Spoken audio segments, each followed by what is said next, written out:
अस्सलाम वालेकुम, नमस्कार, सत श्री अकाल एंड गुड इवनिंग। आप देख रहे हैं पॉइंट ऑफ व्यू और हमें ज्वाइन किया है रोहित शर्मा जी ने, जो कि सीनियर नमस्कार। जर्नलिस्ट हैं भारत से। नमस्ते सर, बहुत शुक्रिया कि आप आ जाए। नमस्कार।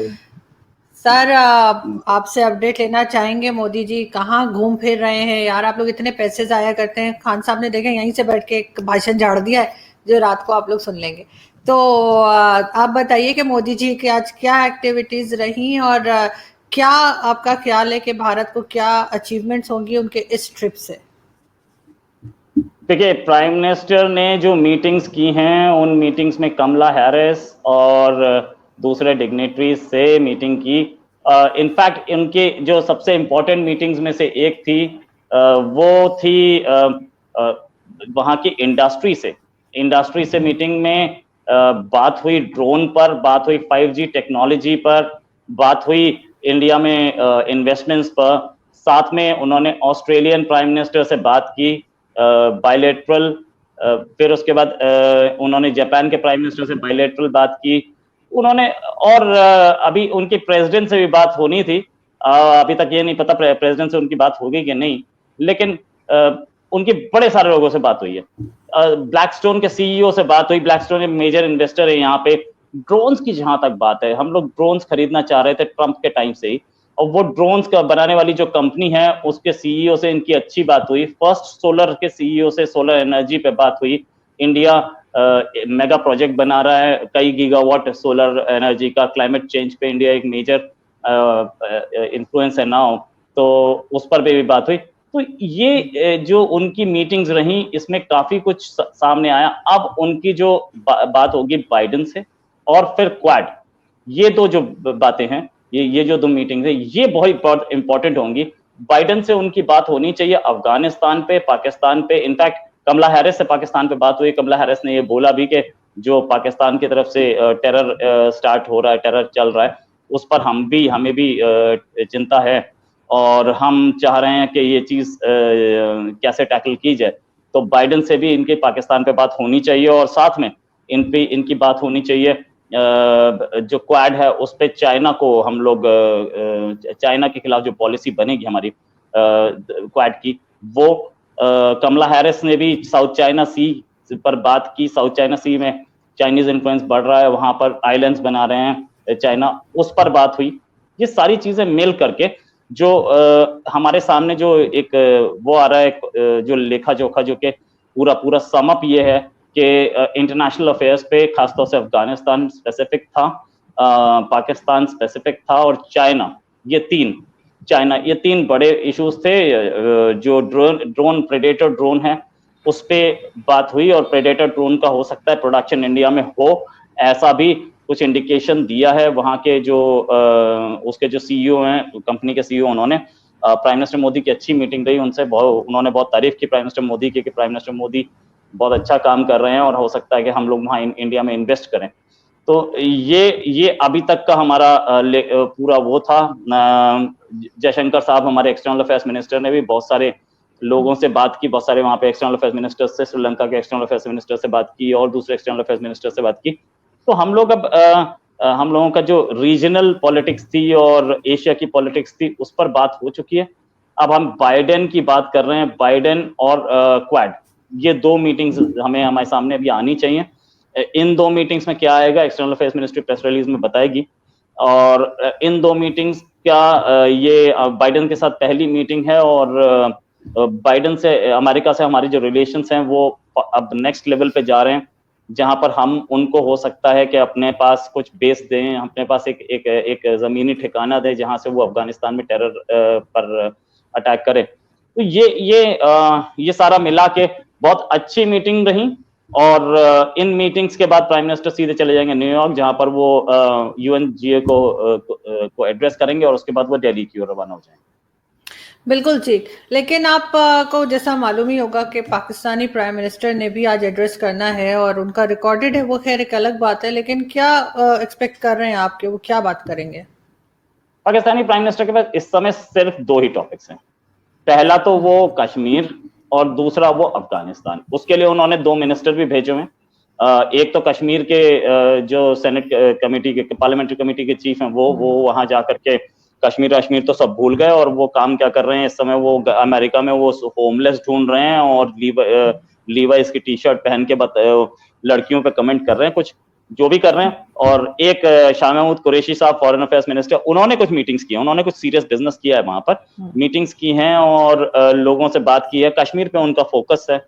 तो प्राइम मिनिस्टर इमरान खान आज फोकस उनका होगा अफगानिस्तान एंड कश्मीर पे, खासतौर से अफगानिस्तान, जिस पर बहुत दिन से कोशिश की जा रही है कि अफगानिस्तान को रिकॉग्निशन, तालिबान को रिकॉग्निशन मिले।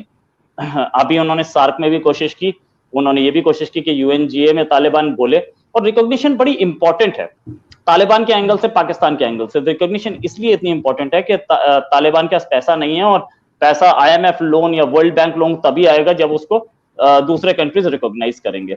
तो वो चाह रहे हैं कि रिकॉग्निशन मिले, पैसा आना शुरू हो, ताकि हम चलाएं इस कंट्री को।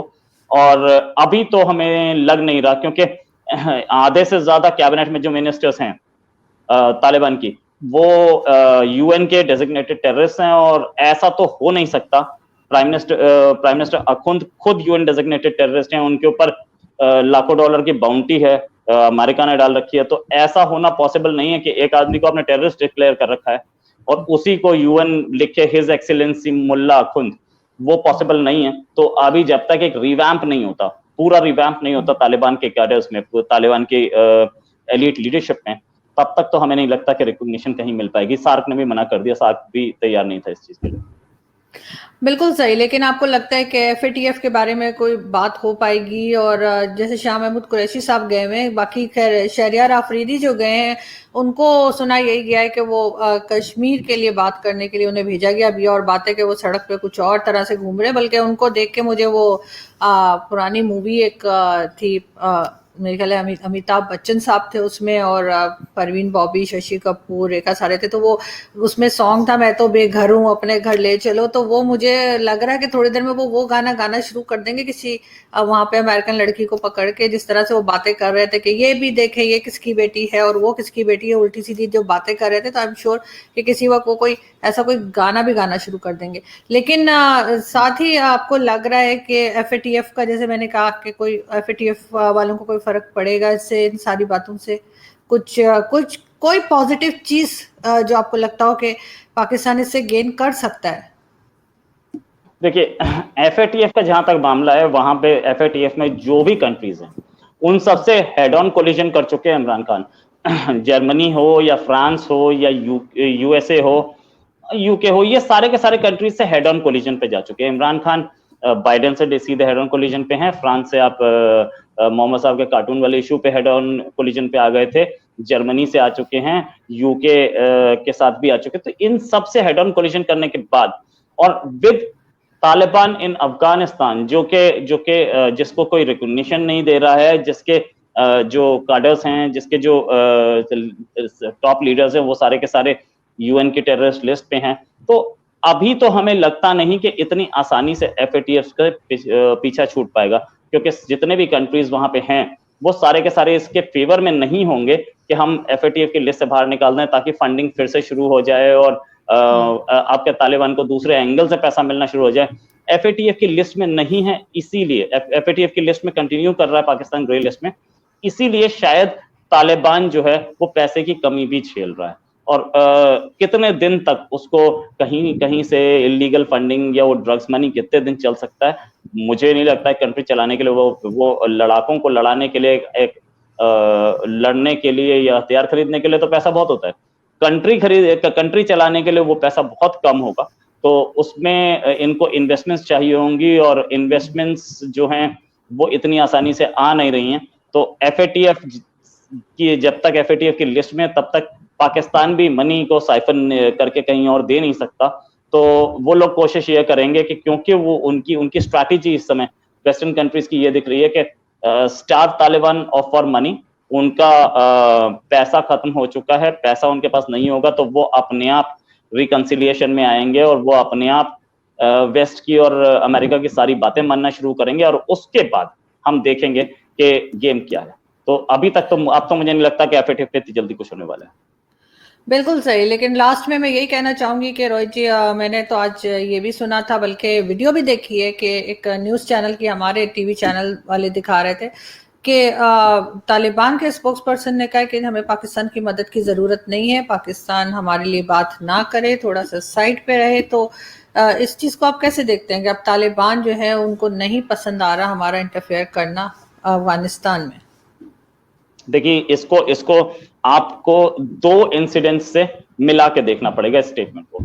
एक इंसिडेंट आईएसआई चीफ का वहां जाना जब वहां गवर्नमेंट फॉर्मेशन हो रही, तो इससे ये तो पता है कि गवर्नमेंट फॉर्मेशन किसके आशीर्वाद से हुई। दूसरी चीज ये कि वहां पे हक्कानी नेटवर्क और तालिबान की लड़ाई चल रही है। खुद अपने आप में वहां के जो डेप्यूटी पीएम हैं मुल्ला बरादर, वो उनके सामने फायरिंग हुई, प्रेसिडेंशियल पैलेस में फायरिंग हुई, काबुल में फायरिंग हुई, जलालाबाद में तालिबान के कॉन्वॉय पे अटैक हुआ। ये सारे ब्लास्ट से, 2 ब्लास्ट, डबल ब्लास्ट हुए। तो ये सारी चीजें ये बताती हैं कि हक्कानी नेटवर्क भी हेड ऑन कोलिजन में आ गया तालिबान से।